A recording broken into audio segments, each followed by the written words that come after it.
Hello everyone, সবাই কেমন আছেন? আশা করি সবাই ভালো আছেন। আজকের এই ভিডিওতে দেখাবো ফোনের ডায়াল প্যাডের কিছু মজাদার সেটিংস। তবে শেষে যে সেটিংসটা দেখাবো এই সেটিংসটা খুবই গুরুত্বপূর্ণ, জানলে অবাক হয়ে সবাই আপনাকে বস বলবে। তো এই জন্য প্রথমে চলে যাব সেটিংসে।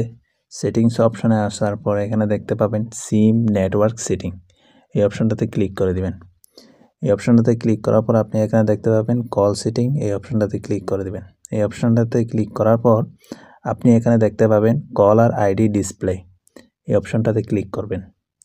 এই অপশনটাতে ক্লিক করার পর আপনি এখানে দেখতে পাবেন পপ আপ উইন্ডো, এটাকে আপনি ফুল স্ক্রিন করে দিবেন। এরপর আপনাকে দ্বিতীয় যে সেটিংসটা দেখাবো জন্য চলে যাবেন অ্যাডভান্স সেটিংস। অ্যাডভান্স সেটিংসে আসার পর দেখতে পাবেন এখানে ফ্লিপ মোড, এই অপশনটাকে আপনি অফ আছে এটাকে অন করে দিবেন।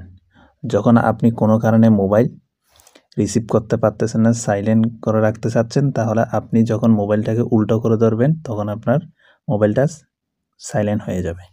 এরপরে আপনাদেরকে যে সেটিংসটা দেখাবো রাইজ টু ইয়ার, এই অপশনটাতে ক্লিক করে দিবেন। এই অপশনটাতে আসার পর আপনি যখন লাউড স্পিকারে কথা বলবেন তখন আপনি যখন কানের কাছে মোবাইলটা নিয়ে যাবেন তখন আপনার লাউড স্পিকারটা ছোট হয়ে যাবে যদি আপনি এই অপশনটাকে অন করে রাখেন। এরপর আপনাদেরকে যে সেটিংসটা দেখাবো খুবই গুরুত্বপূর্ণ, খুবই ইন্টারেস্টিং।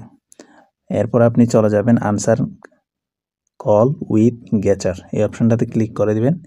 এই অপশনটাতে ক্লিক করার পর আপনি এখানে দেখতে পাচ্ছেন কোনো কারণে আপনি মোবাইল দূরের থেকে রিসিভ করতে চাচ্ছেন বা 20 সেন্টিমিটার দূরের থেকে, আপনি ফ্রন্ট ক্যামেরার সামনে 2 আঙ্গুল দেখাবেন, তখন আপনার কলটা রিসিভ হয়ে যাবে।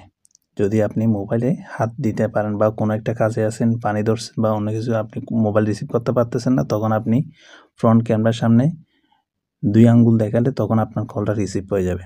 যখন আপনি চাচ্ছেন যে আপনার কলটা রিসিভ করবেন না, তখন আপনি এখানে নিচে দেখতে পাচ্ছেন ফ্রন্ট ক্যামেরার সামনে আপনি 5 আঙ্গুল দেখাবেন, তখন আপনার কলটা কেটে যাবে।